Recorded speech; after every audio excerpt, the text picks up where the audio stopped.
Well, hello and welcome back to 9 Years in China. Hope you're doing okay. Wow. I started this channel, got over 100 videos on it now. Pretty cool stuff.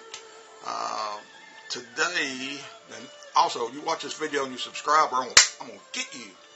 But today, thought we'd talk about English corners in a little more depth. I know I'd made one video about some activities before, but you got to understand, if you're going to China to teach, or if you're in China right now and you see these videos, there is no really right and wrong, okay?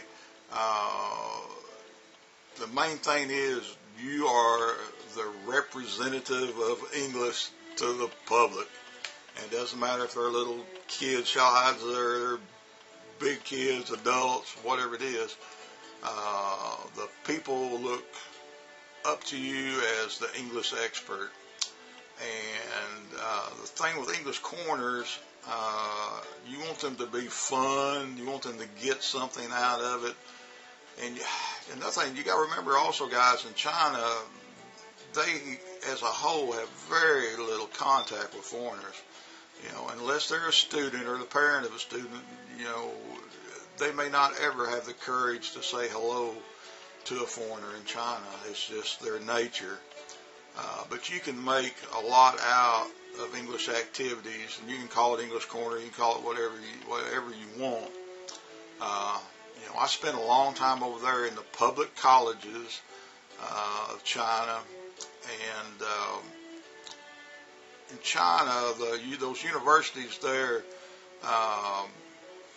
often, you know, in the evenings, the grandparents and parents are walking around the campus. It's a very social atmosphere, especially in the evenings. And so you got the college students going back and forth, going out to eat, going to the canteen. You got all kinds of things going on with the students. But you also got grandmother and grandfather, and they're out walking the kids and playing with the kids. And that can be almost any age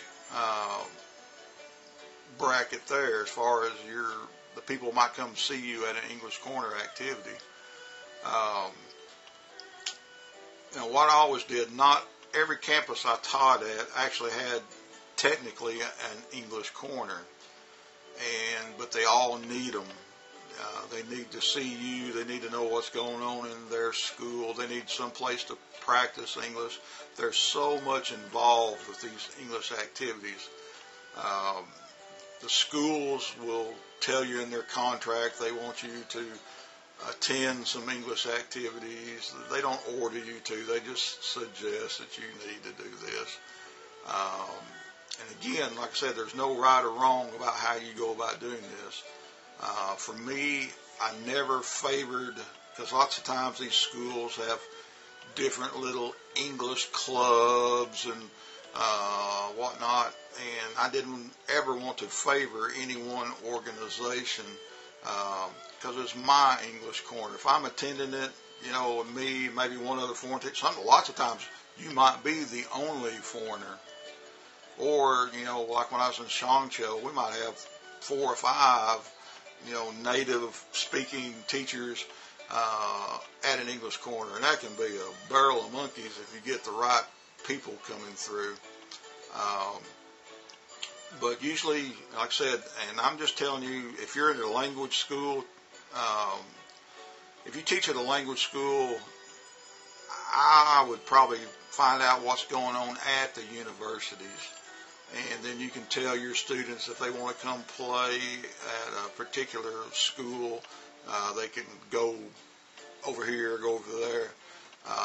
Because I know lots of times at the language schools, it's kind of like English Corner a little bit all the time, because that's why they go to those schools. But anyhow, the normal, everyday Chinese people, Chinese university, this can be quite a social event. And it doesn't really matter. You can have a theme or try to stick to a theme, which is very difficult, and this is going to be the reason why. Uh, Usually in the evening, say you start English Corner at 7 o'clock. You get there at 7 o'clock, when the people are walking around the campus, and it's usually pretty noisy around the campus or whatever, but you go to your location, maybe right in front of your English building.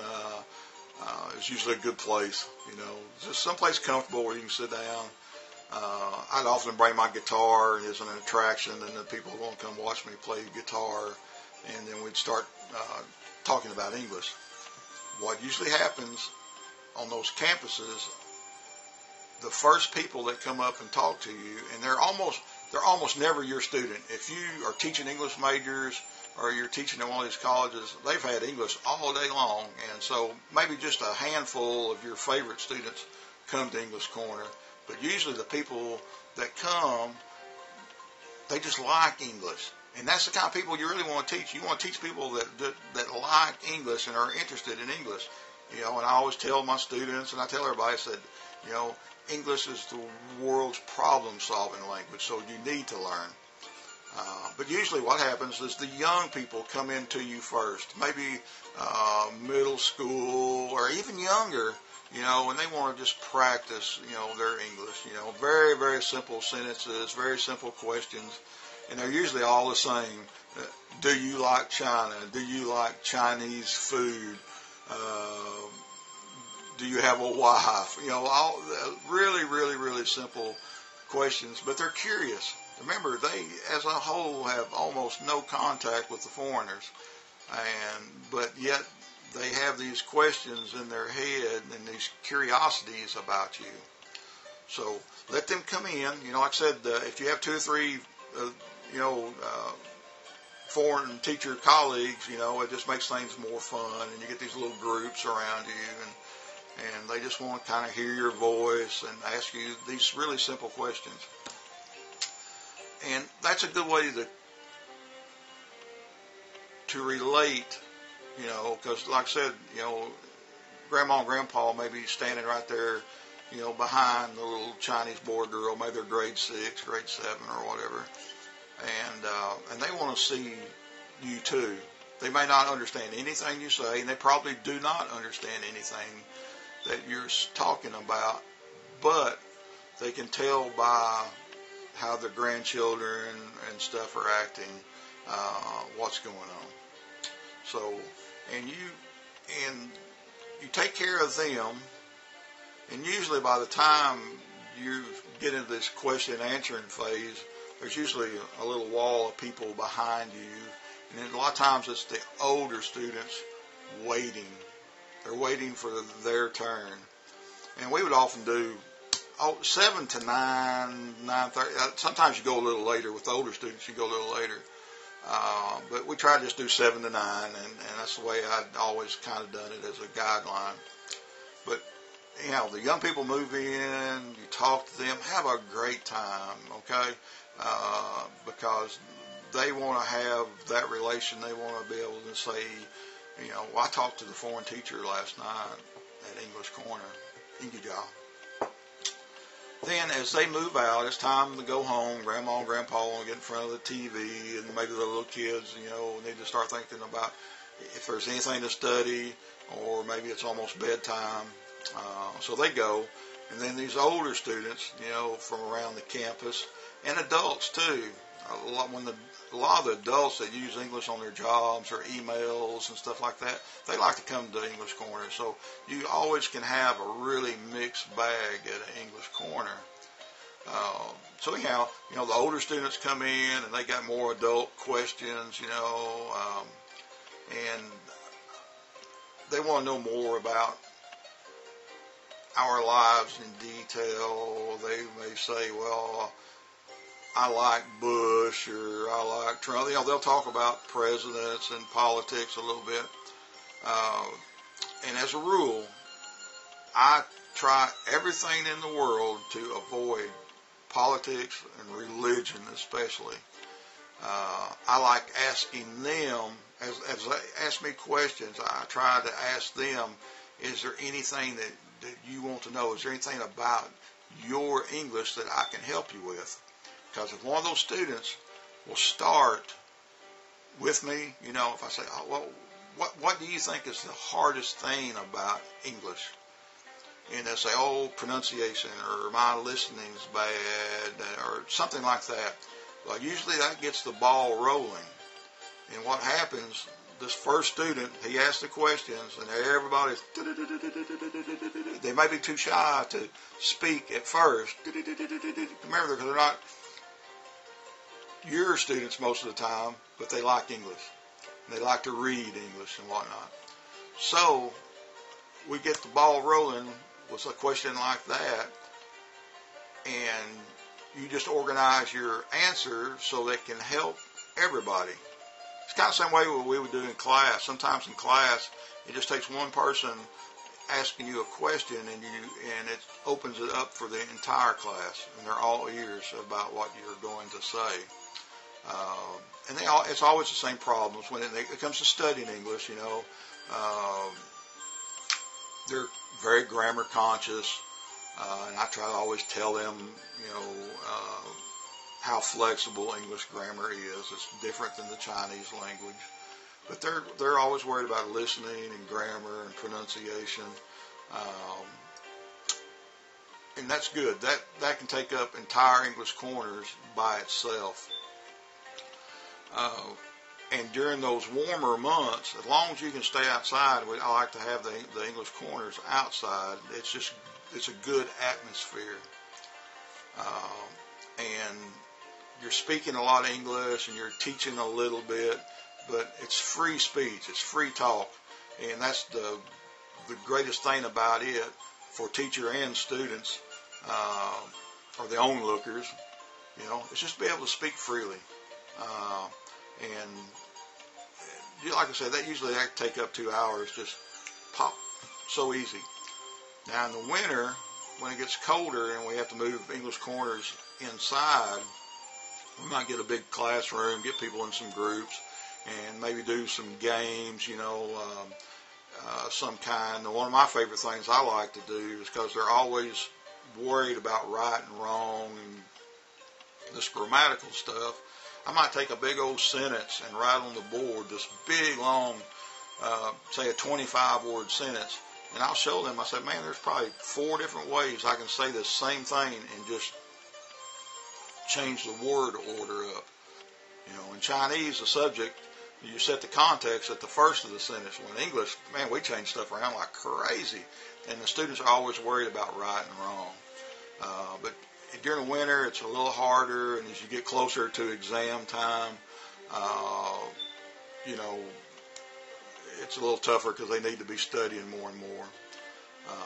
But English corners are very, very important, and you need to get involved. You can do it on your own. Like I said, the school will not sponsor your English corner. Your English corner is your English corner, so you get together with your other colleagues, figure out a day.